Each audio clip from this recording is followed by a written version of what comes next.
কি তোমরা সবাই ভাবছো যে তো এই ভর দুপুরে কোথায় বসে আছি, তো সবাই মিলে আমরা বসে আছি হচ্ছে ট্রেনে। এত গরম পড়েছে এবার মানে বলা যায় না।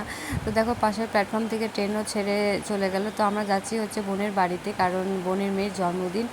আর এটা হচ্ছে পদাতিক এক্সপ্রেস। তো হচ্ছে এটা ছাড়ে হচ্ছে মানে নিউ আলিপুরদুয়ার থেকে ছাড়ে আর শিয়ালদা অবধি যায়। তো মানে বোনের মেয়ের জন্মদিনে আমার কখনো যাওয়া হয়নি, তো এইবারই হচ্ছে ফার্স্ট যাচ্ছি আমরা। তো দেখো একটা স্টেশনে না দেখলাম এই কাকুটারা ডগিটা কি সুন্দর সম্পর্ক হাত মেলাচ্ছে, কি ভালো লাগছে দেখে, তাই ভিডিওটা চট করে ক্লিক করে নিলাম। তোমাদেরও ভালো লাগবে দেখে জানি। তো দেখো তোমার সঙ্গে কথা বলতে চলে এলাম হচ্ছে এনজিপি, এখনও ঢোকেনি। তো এখন নেমে পড়েছি আমরা হচ্ছে এনজিপিতে। তো এখানে না প্রচণ্ড বাজ পড়ছে, মনে হয় বৃষ্টি হবে রাতে, যা গরম পড়েছে। আর বাবা দেখো ওকে তাড়াতাড়ি নিয়ে ছুটে যেতে, বৃষ্টিতে না ভেজে, যখন তখন বৃষ্টি হতে পারে। তো এখন আমরা পিসির গাড়িতে করে যাচ্ছি হচ্ছে বোনের বাড়িতে। দেখো আমরা চলে এসেছি। তো দেখো দুজনে কি সুন্দর খেলছে। তো চলো আজকের মতো ভিডিও টাটা।